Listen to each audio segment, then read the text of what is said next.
32M, have been married to my wife Kate, 30F, for 4 years, together for 9. Our relationship has been amazing, loving and supportive. We have good communication, hardly ever argue, and our bedroom life has gone from strength to strength over the years. We discussed cheating in the past and I was always clear that we would be over if it ever happened. Kate went home to visit her family last weekend, which was fairly normal. Before she left on the Friday night, we had a minor argument about keeping the house tidy, so our communication was limited on Saturday, but I knew she was going out to meet some friends at a bar. I trusted her 100%, so didn't think anything of it. Before I fell asleep, I texted her saying that I hope she had a nice night. When I woke up on Sunday morning, I had a missed call from Kate at 4 a.m., so I immediately called her to check if she was okay, but no answer. After a few hours I tried again a few times, but still no answer. Around an hour later I got a message saying she was fine and was driving back soon. Kate got home late afternoon and looked awful. She had clearly been crying, was not wearing any makeup, unusual for her, and looked like a shell of a person. I knew right away something was wrong, but she wouldn't let me hug her and would barely speak. I sat her down on the couch and made her some tea. I gently encouraged her to tell me what was wrong, and she burst into uncontrollable tears for at least 10 minutes while I was trying to comfort her. She then proceeded to tell me, stopping every few words, that she had slept with someone last night after the bar. At that moment, something in my brain broke. I can't describe it any other way. I immediately got up and jumped in my car and drove off. I went to a park and walked around it for about an hour. Kate was calling my phone constantly and I turned it off. When I got home, I grabbed 2 suitcases from the garage and went to our bedroom. I threw some of Kate's clothes and shoes into them and left them by the front door. Kate was lying on the floor in the living room, curled up into a ball sobbing. I called her best friend who lives nearby and told her that Kate needed a place to stay and a ride to her place, and that Kate could explain everything to her later. I told Kate I was leaving for an hour and that her friend was coming to pick her up. She grabbed onto my legs trying to stop me from leaving. When I returned home again, Kate was gone and so were the cases. On Monday, with a clearer head, I answered one of Kate's many calls and told her that I needed her to send me an email with as much details as possible of that night, and if she leaves anything out, there will be no hope of reconciliation. I received this email on Monday night but still haven't opened it. Since then, everyone has been trying to contact me, but I have just been working, exercising and sleeping. One of her friends turned up at my house with an attitude demanding an explanation. I told her to speak to Kate and close the door in her face. I have also been speaking to divorce lawyers, have moved money into separate accounts and blocked Kate and all of her friends on everything. Everything I have done since I found out seems like I have been on autopilot. I don't feel angry, upset or overly emotional. Just numb. Kate posted a note through the door yesterday asking me to meet tomorrow, but I'm conflicted. Should I meet her? Will it change anything? Is there any point in trying to reconcile? Is it normal to feel like a robot, and how do I snap out of this? Edit, just to add that when I came home the first time, Kate confirmed it was consensual. She was drunk but knew what she was doing. Update 1. After reading your comments, I decided to meet with Kate but not read the email. Kate came to the house yesterday and when I opened the door she looked terrible. She tried to hug me and started mumbling apologies, but I stopped her and we sat down to talk. I started by telling Kate that I would be recording the audio of the conversation and she agreed.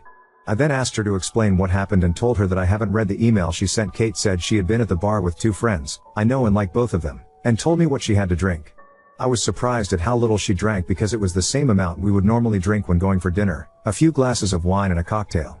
She admitted she was only slightly tipsy. One of her friends, Sarah, has a younger brother, Max, 27M, who came to pick them up around midnight.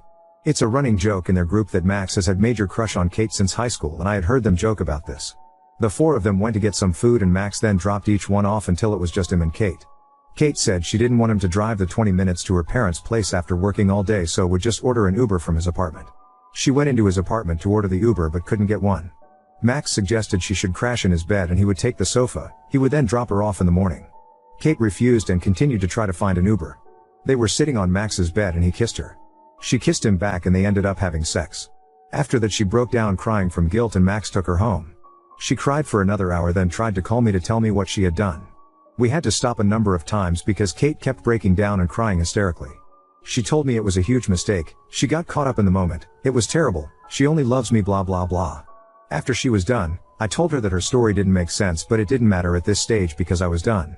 This caused another breakdown. I told her I was going to continue with the divorce preparations, but or the next month we would be separated with no contact. I also told her that we would both remain faithful, would get a full STD panel, and she would tell our mutual friends and family what happened. If she sticks to these conditions, I would be willing to meet again to see if there was any way forward other than divorce. She enthusiastically agreed to this but made it clear that she did not expect me to stay faithful to her. I know many of you will criticize this decision, but I need to be sure that divorce is the right option after I have had time to process everything that has happened. I am still 99% sure that is where we are heading, but I need to be 100% certain. Update 2. First of all, I'm not in robot mode anymore. I have been having bursts of intense feelings of anger and betrayal, but have been keeping busy with work and exercise. My friends have also been great since they found out and have been dragging me out of the house to hang out. I decided to read the email and wish I hadn't. The story Kate told in the email was mostly the same, but there was no mention of going into Max's apartment to order an Uber. There were also pretty explicit details of what they did, for how long, and that they had apparently used a condom. I will never be able to forget this description. Many people who were originally criticizing me for kicking Kate out of the house have now apologized, but they can keep it. Kate's parents reached out to apologize, and I spoke to them because we had a good relationship before all of this. They begged me to try to work it out, but said they understood if I decided to get divorced. I didn't commit to either option. Kate's other friend, that was there that night, contacted me to tell me her side of the story. It mostly matched up, bar food home. She said Kate could stay over at her house, but she refused, saying she was driving home early the next morning. Max apparently insisted that he would take Kate home. The version of the story that she told didn't mention Kate trying to get an Uber, only that Max invited her in and she accepted. I asked her if she had ever suspected anything before, and she told me that about a year ago, she went to meet Kate for coffee but found Max sitting with her when she arrived. Apparently Kate looked guilty, but when asked about it she said they just met by chance. Sarah, Max's sister, also reached out to me and I spoke to her too. She was angry with both Max and Kate and told me a similar story. Apparently her whole family are angry with Max, and she had not spoken to Kate since she found out. She apologized on behalf of her idiot brother and said she had warned him to stay away from Kate since high school. She didn't think anything else had happened between them. I have had zero contact from Kate, but heard that she was going to be moving into an Airbnb near our house. Apparently she is not coping well and called in sick from work a few times over the last few weeks. She does have support from the friend she is currently living with, and I asked her parents to keep an eye on her. Her parents came up to see her this past weekend. I went out with some friends at the weekend and ended up drunk at a bar. I was talking to a girl there who I probably could have gone home with, but I stopped myself because I wanted to keep my self-respect. Reading the email and hearing what they had done made me give up hope of repairing this.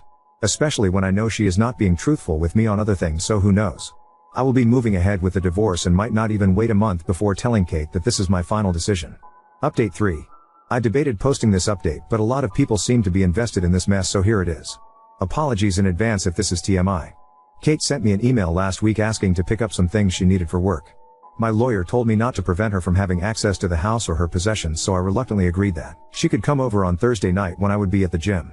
I told her to be out by 7:30, but when I got home at 8 she was still there. When I walked in, she had left a few work-related items next to the stairs and she was chopping vegetables for dinner. She looked amazing with her hair and makeup done, wearing one of the dresses I like. The whole place had been tidied and cleaned. I calmly asked her to leave immediately and she made her way to the door but stopped and asked if we could speak. I should have said no, but I eventually agreed. We sat down and had a conversation for around an hour, which jumped from topic to topic. Again, I told her I would record the audio and she agreed. I started by asking her if she had kept her side of the agreement we made the last time we spoke. She said she had taken an STI test which was all negative, mine was too thankfully, and a pregnancy test which was negative. She hadn't been with anyone else and also told a few friends and family what happened, and many of them were angry and were not speaking to her. I asked a lot of questions that had been turning over in my mind for the last few weeks. She confirmed that her reason for going into Max's apartment, the Uber story, was BS, and she said he invited her in for a drink and she agreed, knowing at some level that something was going to happen. She can't explain why she did this other than being selfish and enjoying the attention. She also confirmed that she had texted with Max a few times over the years because he would shower her with compliments and make her feel good. He would always initiate, and she was apparently careful not to lead him on, and said she had never sent him explicit messages or pictures. Kate also told me that they had hooked up about 6 months before we got together but never had sex. She admitted that she was always a bit curious. Her story about being caught at the coffee shop was that Max had texted her asking what she was up to and she had told him where she was. He then turned up. She swore this was the first time they had ever done anything since we had been together. She said there was nothing missing in our relationship and she hates herself for ruining her perfect marriage and causing me so much pain. I told her that I still don't believe her story and that there was no point in continuing the conversation. She calmly asked what she would need to do to make this right, offering up her phone, location sharing, not going out without me, etc. She had clearly been doing some research. I said that I had no plans to become her prison guard, especially when I would never get over the betrayal. Things then took an unexpected turn which caught me completely off guard. She asked me to turn off the audio recording because she had something private she wanted to discuss and didn't want other people hearing it. I refused and she reluctantly continued. She asked if I had been involved with anyone else sexually since all of this happened, making it clear she was fine with it. I told her no and she said that I must be going crazy. We used to have sex almost daily, and started talking dirty about all of the things I could do with and to her. This involved a lot of kinky things that I had wanted to try or had only done a few times. She said she wanted to meet my needs, even if we did not get back together. She said we could have as many threesomes as I wanted from now on, or we could be open on my side only, and she would even find partners for us/me. She was trying very hard to turn me on, and I stayed silent until she asked who I wanted to have a threesome with. For some reason, I mentioned the name of her coworker who is 5 years younger than Kate and a total knockout. This surprised her, but she was in too deep and asked me what I wanted to do with her. I went into detail about a pretty hardcore scenario, and Kate was encouraging me until I said that she would just be watching. This again caught her off guard, but she went along with it.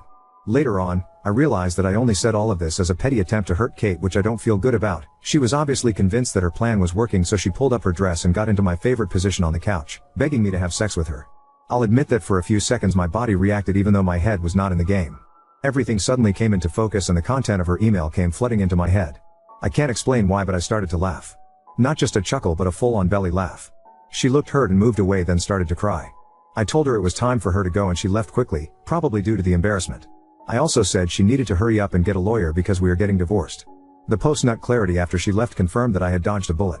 I have a meeting with my lawyer later this week and want to move forward with the divorce as quickly as possible. Now on to second story. Fiancé's toxic family slowly destroys her mental and emotional well-being. I must delay our wedding until firm boundaries are established. I've been dating my fiancé for 4 years and have been engaged for 7 months. We are trying to plan out a wedding for roughly fall next year. Her childhood was terrible and abusive, to put it mildly. Her parents were raging narcissists, and she was the scapegoat for her 2 brothers. She was abused and thrown out the moment she turned 18. She was, however, a great student and hard worker, so with some scholarships and a part-time job, she has a great career and is pretty independent. The problem is that she still had contact with her family. None of them have changed. Well, actually something has changed. They have become more financially dependent on her.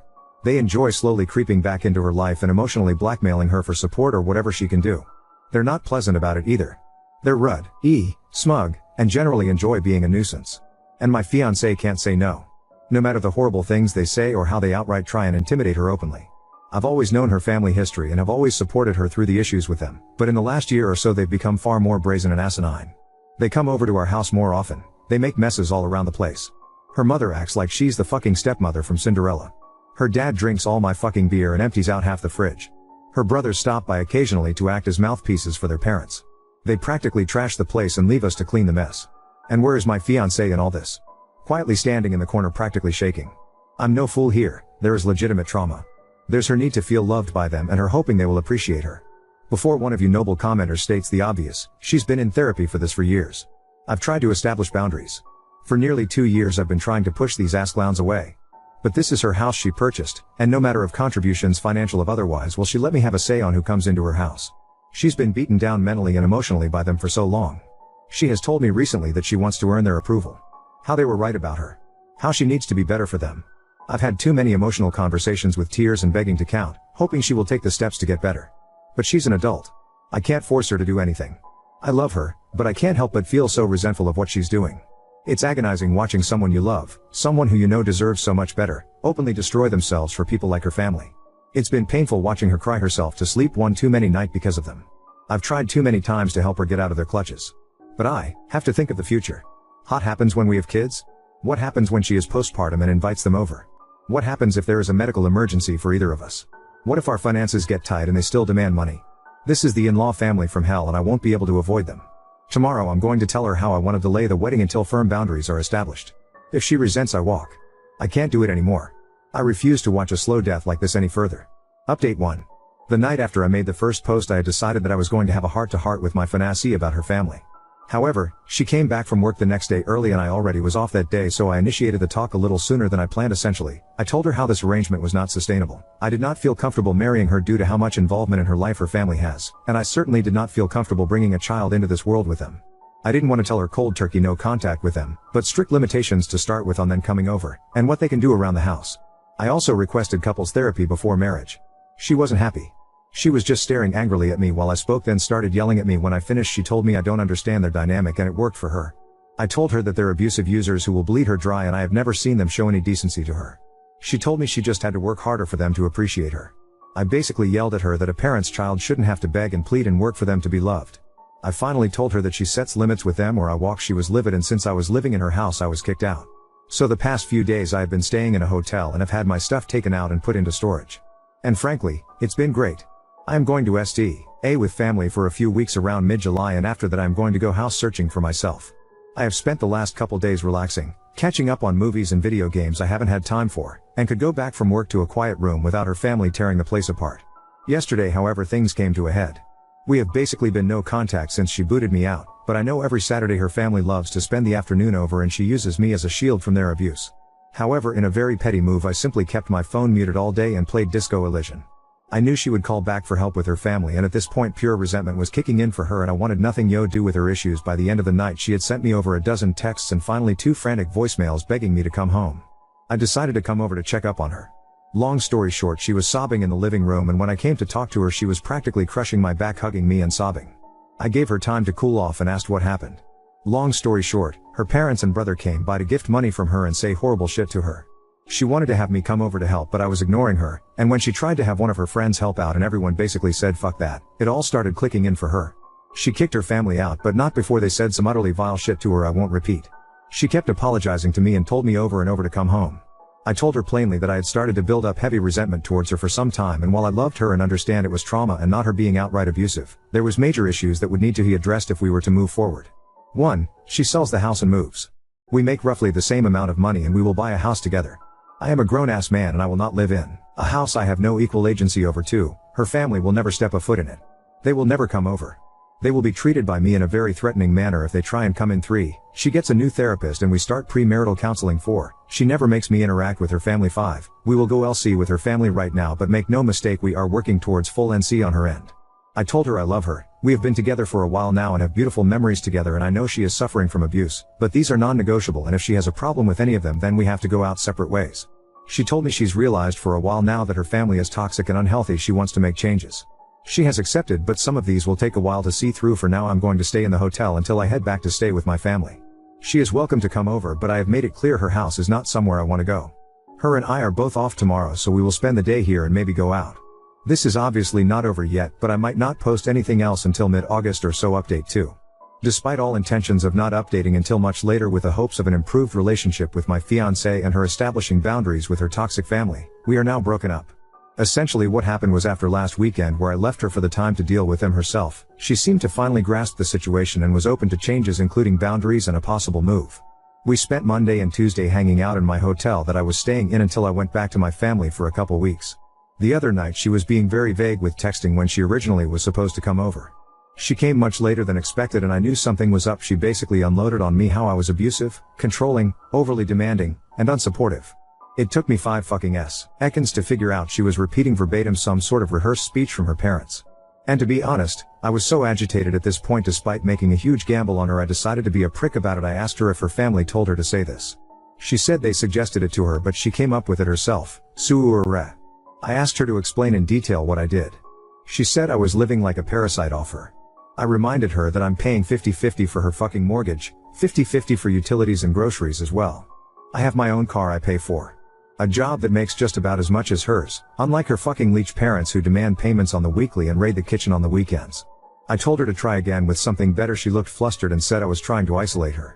I kinda smirked like a jackass and told her that I have always supported her many friendships that she has destroyed on her own because no one wants to deal with her family or be used as a shield like me. I was practically demanding to know at this point why she is so hellbent on destroying her life for these people. She just kinda shouted that I don't understand her family and she's just trying to earn their love back, and was boshly ranting at that point. It's just so staggering to see up close.